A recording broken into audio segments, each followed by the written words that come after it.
I did want to ask you about a quote that I'll find here in a moment from you. I'm big on when I find an interesting quote, let me write that down because if I try and remember it on the spot, I won't do it. Here we go.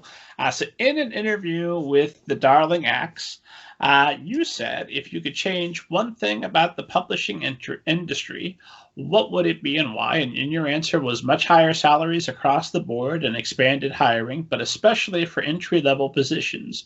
This would support the younger, more diverse staff. So that's a great idea. Why has publishing not read this interview with the Darling Axe and gone and done that? Why is that not happening? Well, okay, first is not my idea. There's definitely been multiple people calling for this way before, I did this interview. If you look at the Lee and Low kind of diversity baseline survey,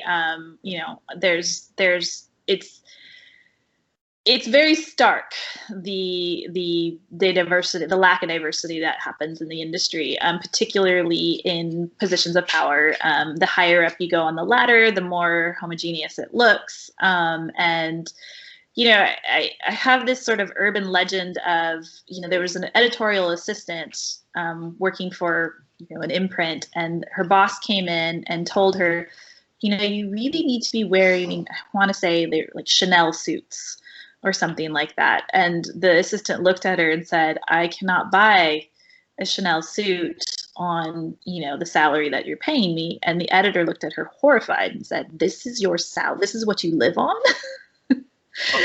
I think it's an urban legend based off of something that probably actually happened. And that was probably, 10, 15, 20 years ago.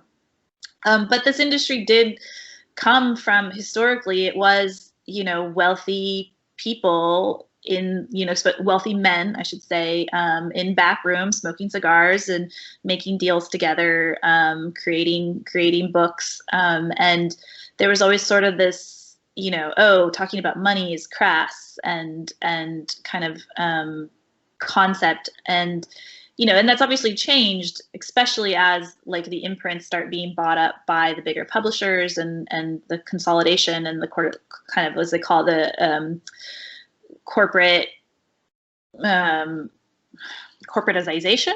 What would the term be? Something like that. Now it's become much more of less of a sort of back in the room smoke, like agents going on drinks and making a deal with an editor at that point, which that sounds fun to me. But, with that, there's been increased diversity, but it's still really, really low. And part of the problem with that is because they pay such low salaries, it's almost nearly impossible to afford to live in New York City on the salary that you're paid as an editorial assistant. So the type of people that get the editorial assistant positions are the ones that don't need to live off of them. And then, there's editors. I have so much respect for editors because they are just worked to the bone. They have to, they're project managers. They're not just editors. They have to project manage everything about a book. And so you're looking at everything from the cover design to the title design to marketing. All of that is filtered through the editor to me and my client.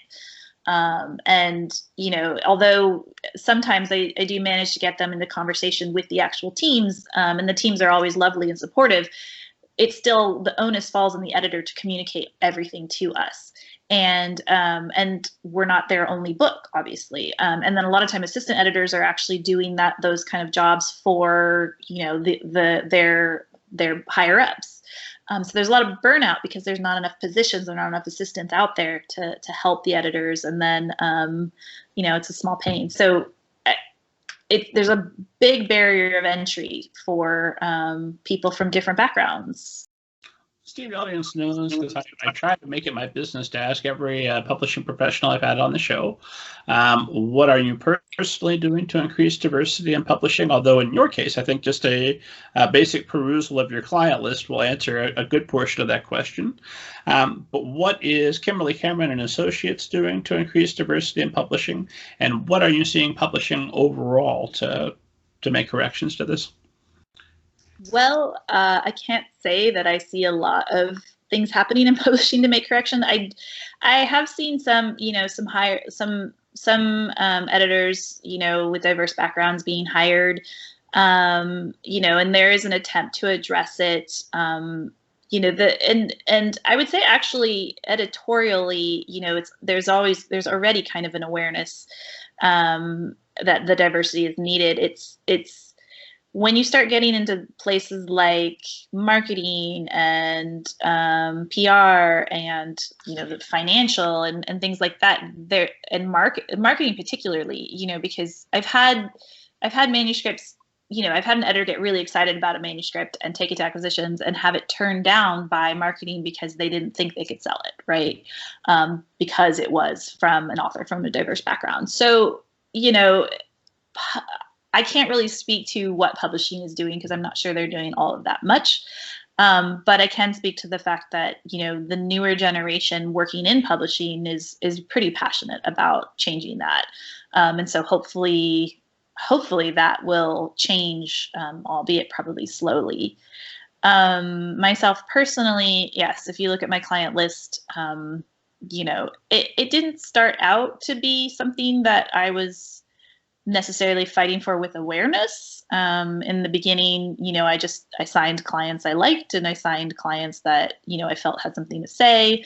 And coming from, you know, I came from a fairly diverse place. So, or I always just had a variety of types of friends. And so it never occurred to me not to have that kind of client list. And then, you know, and now, but I still was doing it kind of blindly. And so now that there's, you know, listening to the conversations happening around, you know, the industry, the lack of diversity, and also the social conversations happening around racism and, you know, kind of all that stuff, I've definitely moved forward with a little bit more awareness on how, you know, how I'm building my client list.